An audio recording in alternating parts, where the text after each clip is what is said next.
Kad sam bio mlad i imao svu kosu, bio sam u jednom selu pored Valencije, gdje je bila organizovana proslava koja je uključivala i bikove, koji su trebali da jure za ljudima po glavnoj ulici. Međutim, prvi od 3 bika je bio skroz miran i nije reagovao na španske mladiće koji su pokušavali da ga razjare.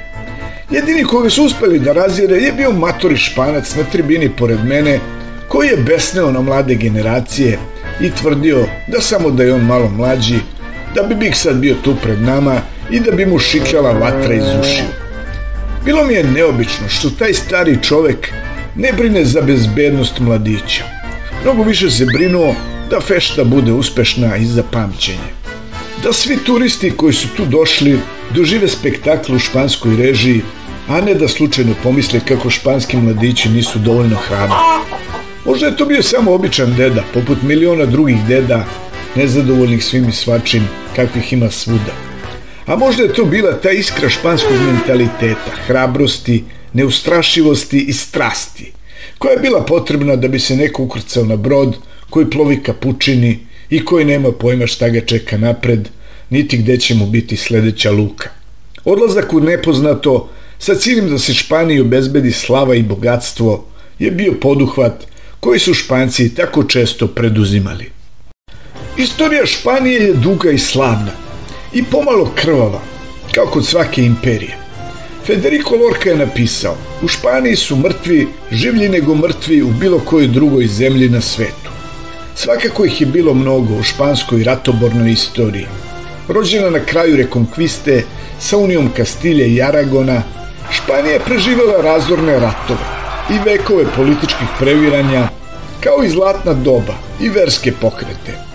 Od svog ponovnog otkrića i kolonizacije novog sveta, preko svog svetskog carstva, preko doprinosa kulturi i romantici života, do učešća u bezbrojnim ratovima. Španija je jedna od retkih nacija koja može tvrditi da je napravila sveobuhvatan uticaj na globalnu civilizaciju. 711. godine nove ere, islamska dinastija Omajadi prešla je Gibraltarski Moreuz iz Severne Afrike i za 7 kratkih godina raširila se preko Iberije, preobrativši ili pobivši tamošnje Vizigote. Nekoliko mavarskih kraljevstva nastalo je početkom 11. veka, a posebno moćna su bila ona sa središtem u Valenciji i Granadi.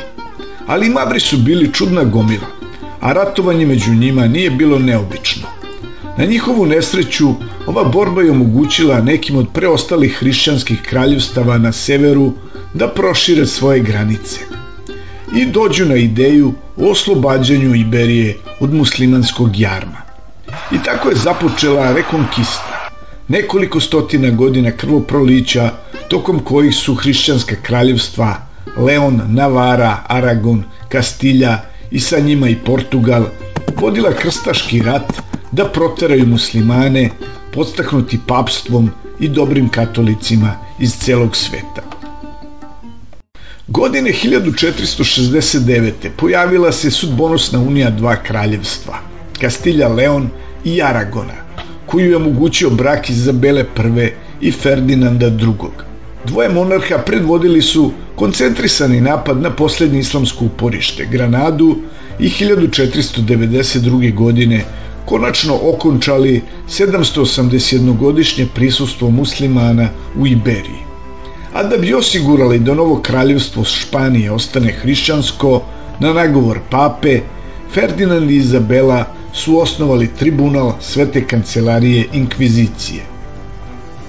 Tribunal je marljivo tražio nepokajane muslimane, Jevreje, protestante, kao i sve druge koji su poricali ili bi mogli osporiti vladavinu Rima. A zločini kao što su vražbine, bogohuljenje, bigamija, sodomija, kao i borba protiv jeretičkih tekstova, takođe su potpadali pod nadležnost inkvizicije. Od otprilike 150.000 grešnika koje je inkvizicija obradila do njenog ukidanja u julu 1834. godine, oko 5.000 je osuđeno na smrt. Kraljica Izabela, Ferdinand je bio skeptičniji, Odlučila je da finansira izvesnog ludaka iz Dženove, koji je mislio da može da stigne do fantastičnog Dalekog istoka ploveći na zapad, preko otvorenog okeana, umesto da se bori sa pohlepnim Portugalom, koji je tamo već stigao, ploveći oko Afrike. Godine 1492. Kristofor Kolumbo je naleteo na novi svet, a posle tog događaja Španija će postati prva prava svetska sila u istoriji.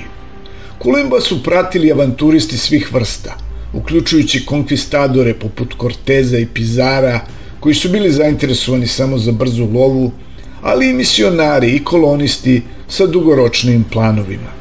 Španci su predvodili svet u ovom dobu otkrića, akumulirajući ogromnu količinu bogatstva iz svojih brojnih kolonija.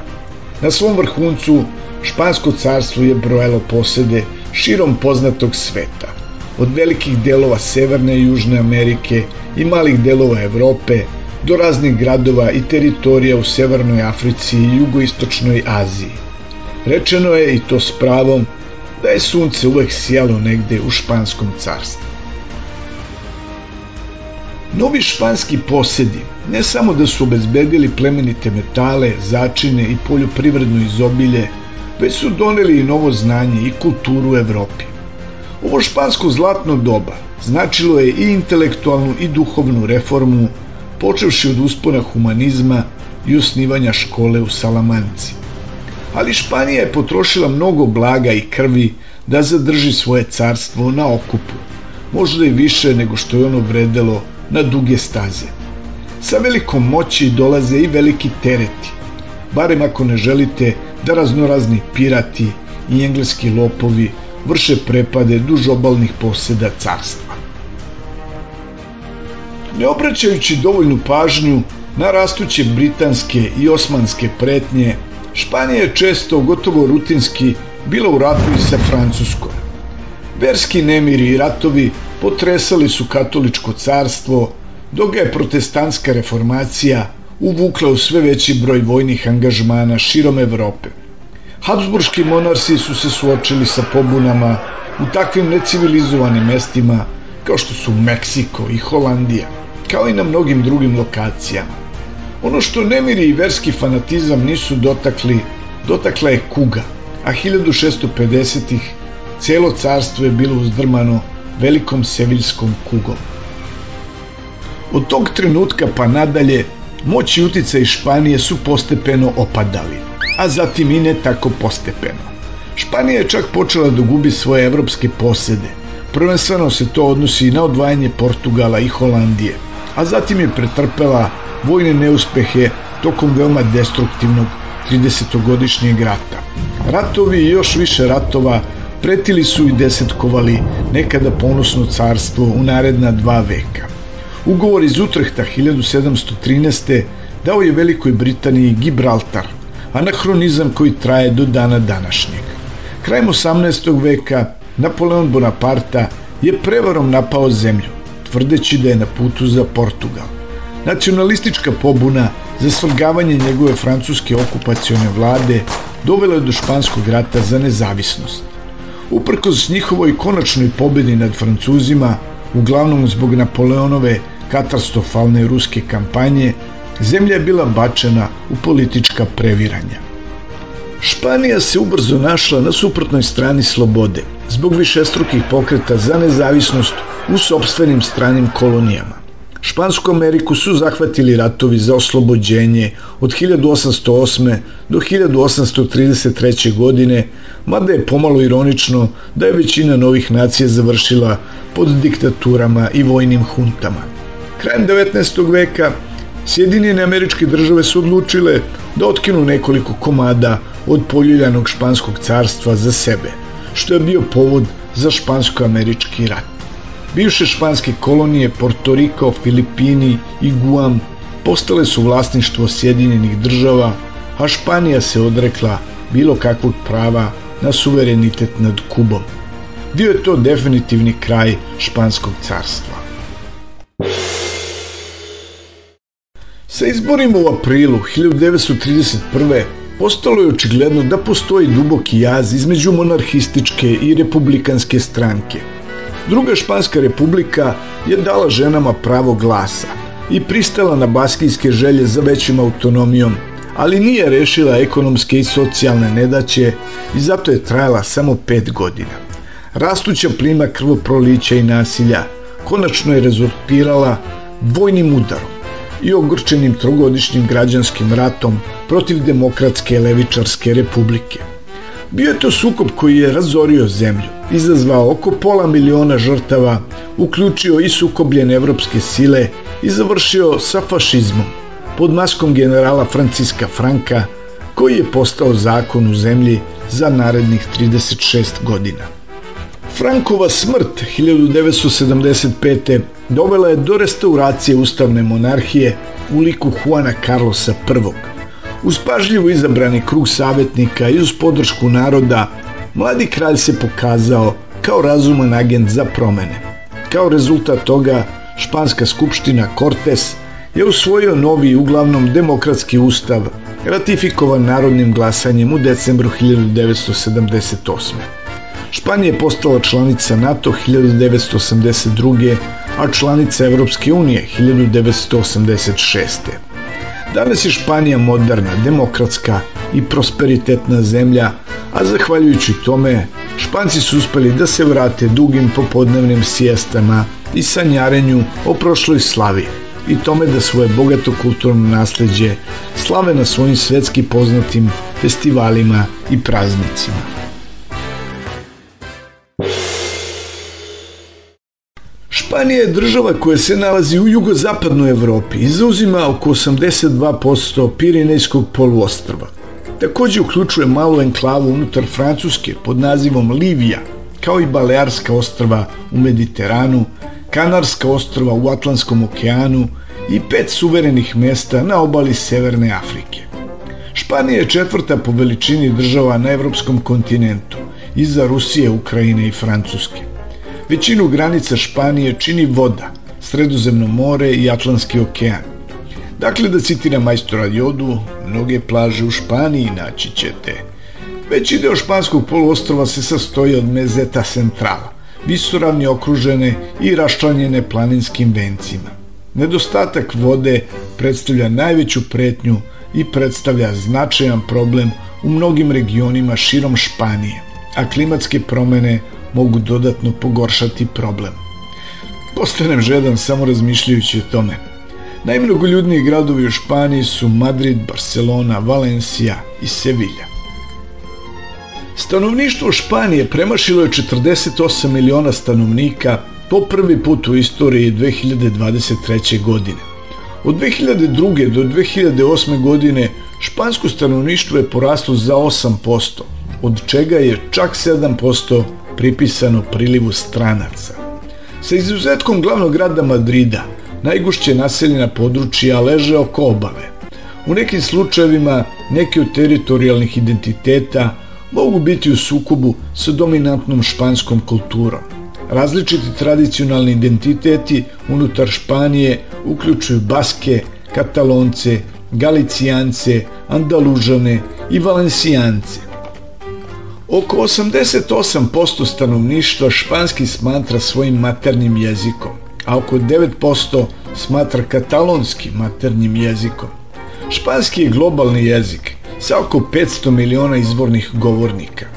Prema istraživanju iz 2018. godine, 68% stanovništva sebe definiše kao katolike, 26% kao ateiste, a 3% su pripadnici drugih religija. Trojica papa su bili iz današnje Španije. Bog ih blagoslovio.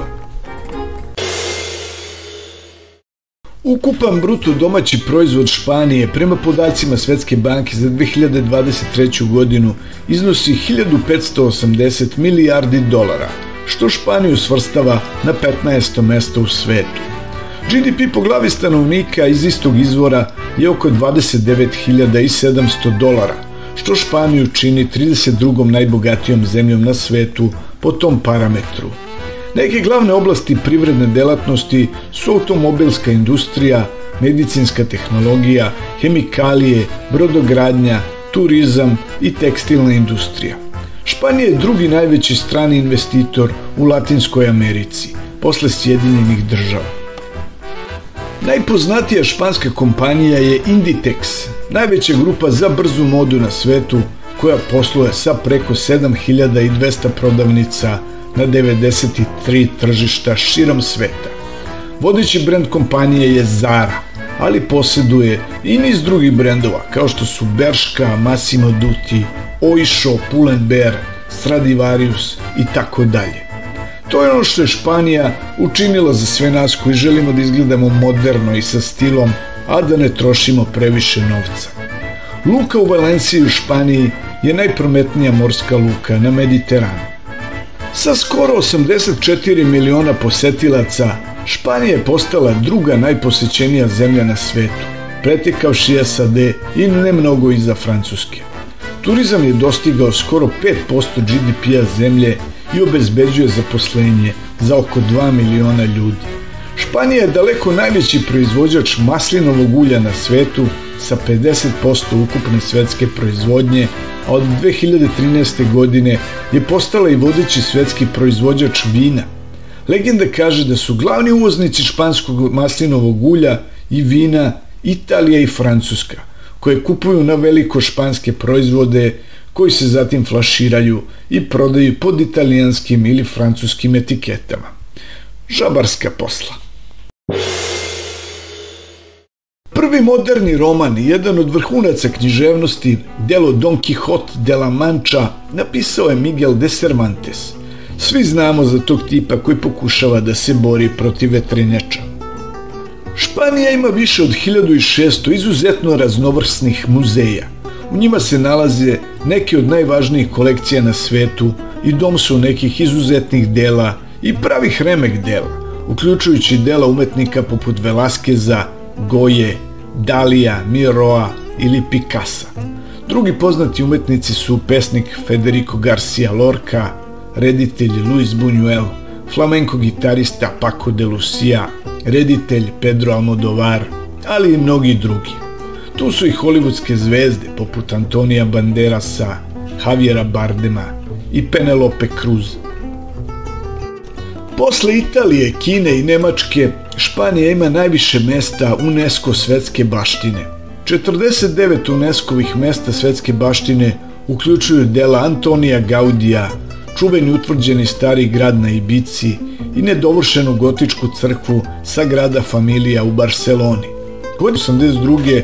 počela je izgradnja Sagrade Familie, a sledeće godine Gaudi je preuzeo mesto glavnog arhitekte, transformišući projekat svojim jedinstvenim arhitektonskim i inženjerskim stilom. Gaudi je ostatak svog života posvetio projektu i sahranjen je u kripti crkve. U vreme njegove smrti 1926. godine manje od četvrtine projekta je bilo završeno i danas 2024. godine projekat još uvek traje, ali kada bude završen bit će to spektakl. Španija ima drugi najveći prosečni životni vek od 82,4 godine. Japan je na prvom mestu. Ujedinjene nacije predviđaju da će do 2050. 40% stanovništva Španije biti starije od 60 godina, što je alarmantno za penzioni sistem Španije. U španskoj himni nema reči. Kraljevski marš je jedna od samo 4 nacionalne himne na svetu koje nemaju zvanične tekstove. Borba bikova na španski način se zove Corrida de Toros. To je mesto gde možete vikati ole, ole! U tradicionalnoj koridi po 3 matadora se bore sa po 2 bika, od kojih je svaki star između 4 i 6 godina i težak ne manje od 460 kg. Ako bi se matador pokazao posebno dobro, publika maše belim maramicama da se matadoru dodeli uvo bika. A ako je njegov učinak bio izuzetan, matador može da dobije i oba uva. Borbe bikova su ilegalne u većini zemalja zbog zabrinutosti koje uključuju dobrobit životinja, ali su i dalje legalne i deo tradicije u većini oblasti Španije i Portugala. Fudbal je najpopularniji sport u Španiji, ali Španci su odlični i u mnogim drugim sportovima, kao što su košarka, biciklizam ili tenis. Španija je osvojila svetsko prvenstvo u fudbalu 2010. godine i odnedavno je 4 puta šampion Evrope u fudbalu. Nije tako loše za reprezentaciju, ali Španija je imala još više uspeha na klupskom nivou. Real Madrid je priznat kao najveći fudbalski klub 20. veka i 2024. godine osvojio je rekordnu 15. titulu Lige šampiona. Njegov glavni rival u Španiji je Barcelona, koja ima 5 Liga šampiona i mnoge druge trofeje i poznate igrače. Utakmice između ta dva tima se nazivaju El Clasico. Trenutni rezultat međusobne utakmice u svim takmičenjima je 105 pobjeda Reala i 101 pobjeda Barcelone. Veliko i veoma izjednačeno rivalstvo. Čuveni festival La Tomatina održava se u avgustu u opštini Bunjol u Valenciji. Ujutro oko 11 sati 6 kamiona sa oko 150 tona paradajza polako stižu u grad, gde ih čeka 22.000 ljudi, učesnika u najvećoj borbi paradajzom na svetu. Ako se nalazite među onih 84 miliona ljudi koji posećuju Španiju svake godine, budite uvereni da je ovaj festival bez sumnje jedno od najneverovatnijih stvari koju tamo možete doživeti i nešto što ne želite da propustite ako imate priliku. Samo ne zaboravite da stavite par rukavica i zaštitne naočare i da obavezno zgnječite paradajz pre nego što ga bacite. Nadam se da vam je ovaj video bio interesantan i od neke vrednosti za vas. Molim vas da ostavite vaše komentare kao i da like, share and subscribe. Kad vas lepo molim.